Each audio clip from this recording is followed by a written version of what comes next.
हम पुष्पांजलि झा प्रणाम करै छी सब मिथिलावासी के। आइ जे छै से आइ मुरही के लाइ बनबऽ वाला छी। बहुत इजी तरीका से अहाँ बना लेब, जे नहियो कहियो बनेने हेता सेहो एके बेर में जे छै से बना के तैयार कऽ सकै छै।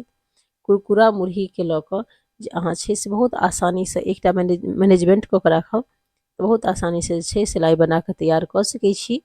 तऽ चलू सबसे पहिले जे छै से मुरही के लाइ बनेनाइ देखबै छी।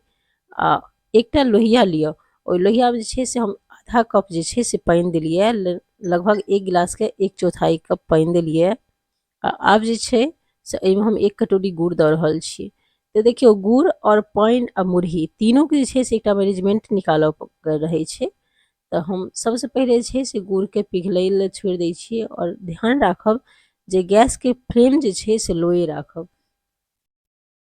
किएक तऽ यदि मीडियम राखबै चाहे हाई राखबै जे जल्दी पिघल जाए तऽ जल्दी पिघलै नहीं छै, गुड़ जरि जाइ छै, तऽ ताहि दुआरे जे छै से टेस्ट खराब भऽ जायत। तऽ गैस के फ्लेम बिल्कुल लो राखब और जतेक प्रोसेस एहिमे करऽ के रहै छै मुरही में तऽ सब जे छै से लोए फ्लेम पर करऽ के रहै छै, किएक तऽ गुड़ जले नहीं। देखियो गुड़ जे छै से पाउडर फॉर्म में सेहो आबै छै, तऽ यदि पाउडर वाला गुड़ अपने के यूज करैत हैब तऽ 1 कटोरी से जे छै से बेसी कऽ के देबै, किया तऽ पाउडर जे होइ छै गुड़ के से कमे गुड़ के ढेला में जे छै से बेसी पाउडर बनि जाइ छै। ताहि दुआरे जे छै से गुड़ के पाउडर यूज करैत हैब तऽ ओ बेसी देबै, और यदि गुड़ के ढेला यूज करैत हैब तऽ ओ जे छै से 1 कटोरी देबै, तखने मैनेजमेंट के बारे में पता चलत। और बेसी देबै गुड़ के पाउडर फॉर्म वाला जे छै से गुड़ के, यदि 1 कटोरी से बेसी देबै तऽ कते देबै तऽ 1 कटोरी जे छै से एक बेर दऽ देबै, ओकर बाद 1/4 कटोरी दऽ देबै, ये 1.25 कटोरी जे छै से गुड़ दऽ देबै पाउडर फॉर्म में, तऽ ओहिसँ बिल्कुल मैनेजमेंट परफेक्ट हैत। और यदि ढेला वाला देबै तऽ 1 कटोरी देबै। और देखियो जे गुड़ छै से लगातार चलबैत चलबैत जे छै से पिघलि गेलैए, एहिमे जे छै से झाग आबि रहल छै। जखन झाग आबि जायत तकर बाद जे छै से बहुत ध्यान दऽ कऽ एकरा चलबैके रहै छै जे कम्हरो जे छै से बैस नहीं जाए, ताकि ई जले नहीं। और एकरा लगातार चलेलाके बाद जे छै से एकरा 2-3 तरह से टेस्ट कयल जाइ छै जे ई भेलैए कि नहीं मुरही देबऽवला। तऽ ओहिके लेल जे छै सबसे पहिले हम पानि में दऽ कऽ देखा रहल छी, एकर कलर हल्का देख रहल छी चेंज भऽ गेलैए।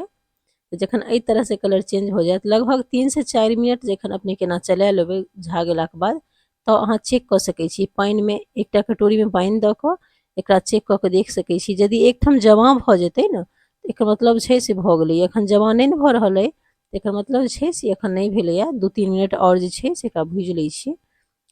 एकरा जे छै से गुड़ के पिघला लै छी 2-3 मिनट और झाग के, और तकर बाद जे छै से ई भऽ जेतै तऽ ओकर बादो जे छै से हमर माँ जेना चेक करै छै हम तेनाहू अहाँके देखा दै छी। 2-3 मिनट भऽ गेलै आब एकरा घुमेला। आब जे छै से हम एक बेर चेक कऽ के अपनेके देखबै छी जे एकरा केना एक तरह से और चेक कऽ के अहाँ देख सकै छी हाथों से आ पानिओ में दऽ कऽ हम दुनू देखा रहल छी।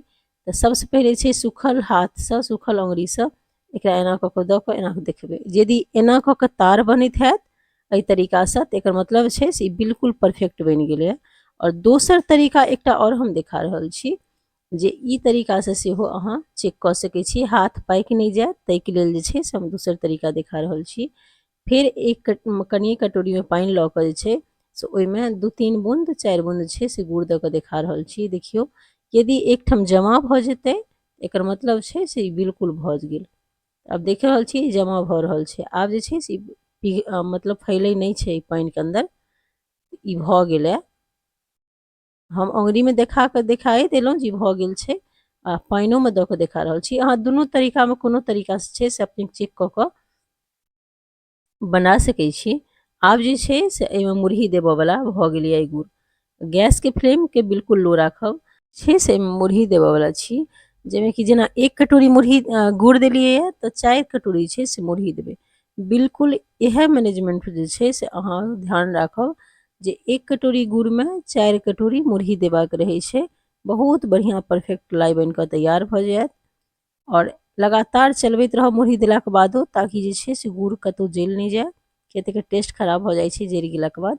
तऽ ओकर बिल्कुल ध्यान राखब और एकरा मिला लै छी पूरा मुरही के। मुरही जखन पूरा गुड़ में कोट भऽ जेतै ने तकर बाद छै से एकर लाइ बनत। तऽ बढ़िआँ जकाँ छै चारू तरफ से घुमा घुमा कऽ मुरही के मिला लिअ।